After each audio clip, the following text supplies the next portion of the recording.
So this vaccine is different compared to older children and adults in a number of ways. Probably the most important way is that it's about 1/10 of the original doses. And I think that really speaks to the time and effort and attention to detail that went into developing a dose that is not only effective, but safe. Both the Pfizer and Moderna vaccines are RNA vaccines.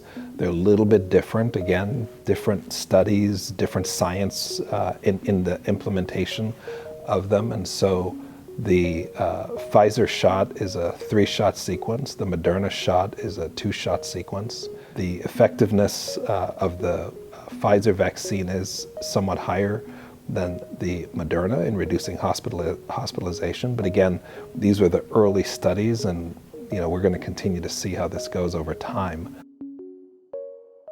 In adults and in older children, there was the concern, probably the biggest concern, was around myocarditis. And we know that COVID can cause a life-threatening myocarditis, which means that the heart muscle is inflamed. One of the major endpoints in the under 5 study was the evolution and the development of myocarditis. And we have not seen that as a significant side effect of the vaccine. The most common side effects are local pain, fever, irritability. With the current vaccine schedule, let's just call it the preschool vaccine schedule, there are a lot of vaccines in that series, multiple different times. And right now, what we know is that there's no adverse interaction. The COVID vaccine for preschoolers does not interfere or inactivate any of those vaccines. Natural immunity is terrific. It's how we're made. It works.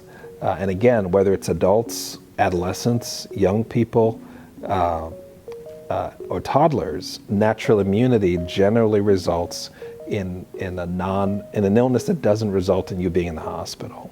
Okay.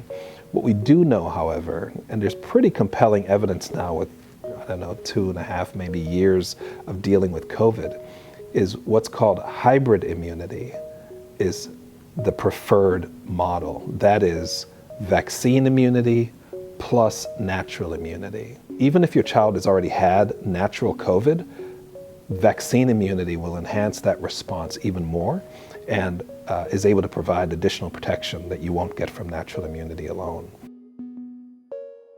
The purpose of vaccines are threefold: to prevent death, to prevent disability, and to prevent hospitalization. That is the only reason to get a vaccine, the only 3 reasons, if you may. And so many vaccines are, people will say, well, I still got COVID even though I got the vaccine. Well, the likelihood of you being disabled, dying, or hospitalized from COVID is substantially reduced because you were vaccinated.